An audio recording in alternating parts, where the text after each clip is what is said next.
Welcome back to 11-foot kayak 2.0. Yep, my cordless drill is still at work.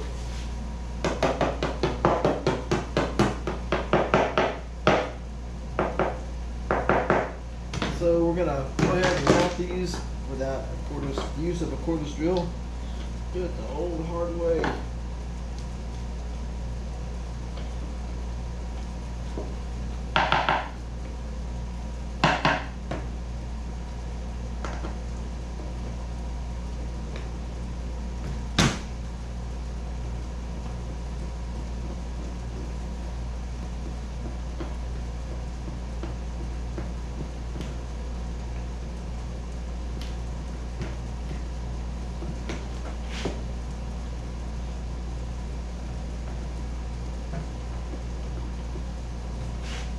Go.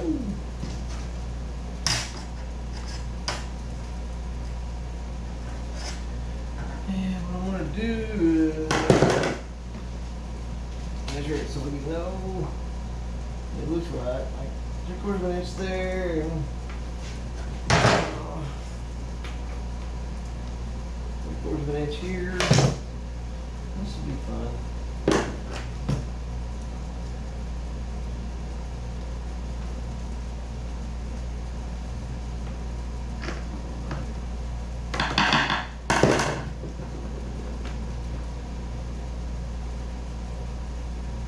Yep, okay.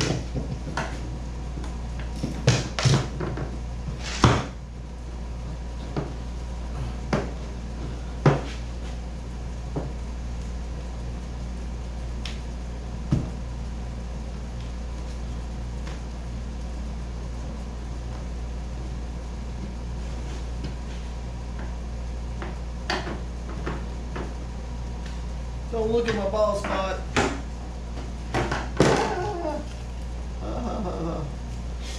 So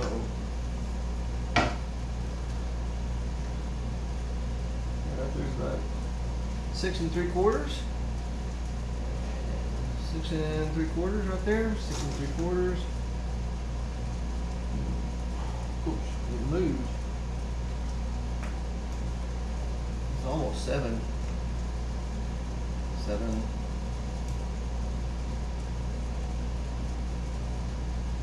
That's pretty close. That's pretty close.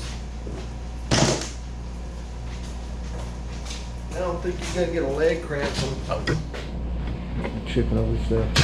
Leg cramp from your footrest being off a few centimeters or inches, whatever.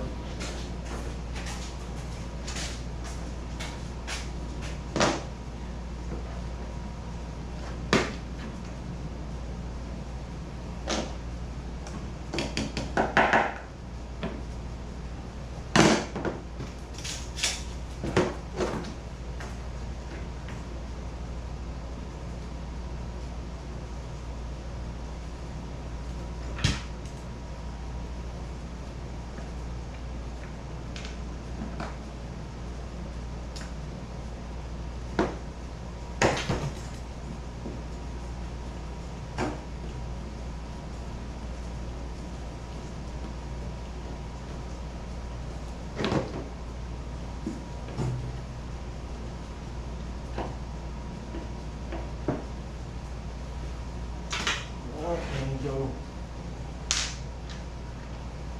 put a screw in and go about 3/4 of an inch here. About, we'll go 3/4 of an inch. I say about, and it doesn't be a big deal if you're off a little bit. 1/16 or so.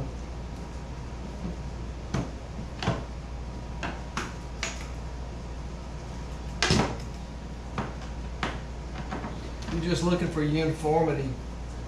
Just a little uniformity, that's it.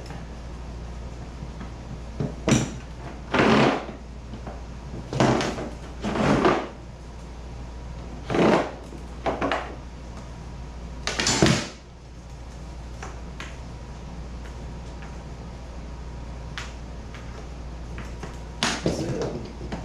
Next thing I'm going to do is put some I imagine my voice is a little muffled. Next thing we're going to do is put some reflectors on the boat. So if you get caught out at night without lights,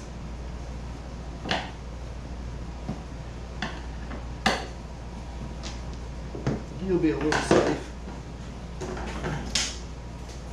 So the red goes on the left, which is the port side. Let's see, we still make sure it's still working. Get our little sticker peeled off. And you don't have to do this, but I would recommend it if you're gonna get caught after dark one time. Okay, and this might save your life. Not gonna keep you from getting a ticket, but save your life. Could save your life. When a big boat hits you, it's gonna be so bad. We'll go right about here. And about a ½ inch. Okay, it scooted on me. And it's just trying to mess with me a little bit.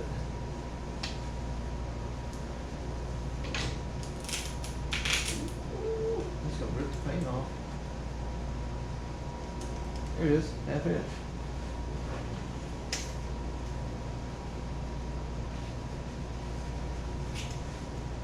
And go back in here, go back here and do the one at the back.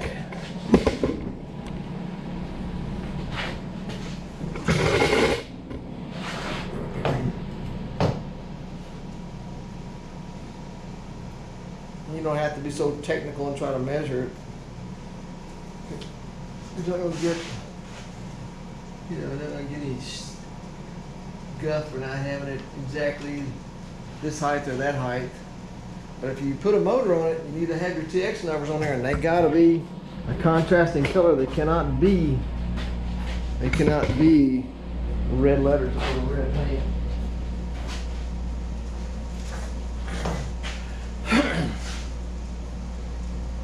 Make sure you read your TX numbers or FL numbers, your boat numbers correctly when you're Florida or Texas.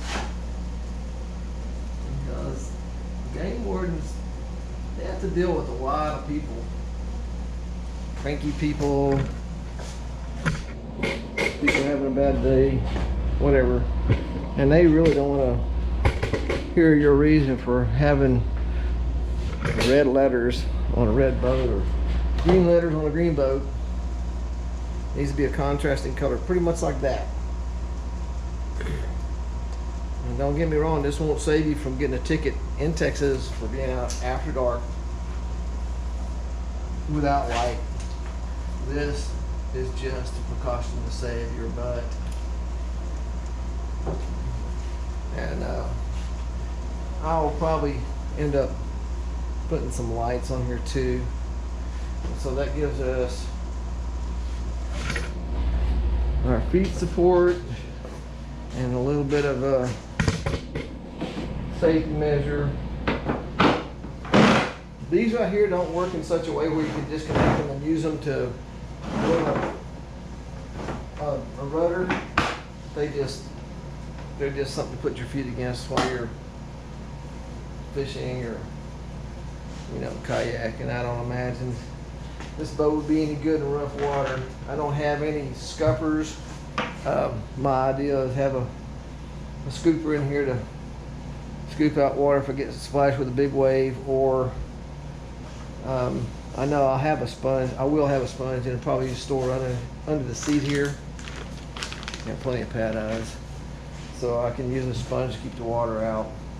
And then next we'll mount the seat, and then I have a rudder that will go on the back, and it's operated by cables and has a little hand steering mechanism, kind of much like the old Salty. So it'll mount right back here, and you'll be able to flip it up and flip it down. So I guess that's it for today, and I'll see you on the next installment of rigging this kayak rigging. Looks like a red, white, and blue kind of thing going on here. Red, white, and blue. All right, remember, thumbs up. it would help me out a great deal. I certainly appreciate it, and I appreciate your time. I know you could be watching somebody else's video, but you're watching mine, and thank you. Later.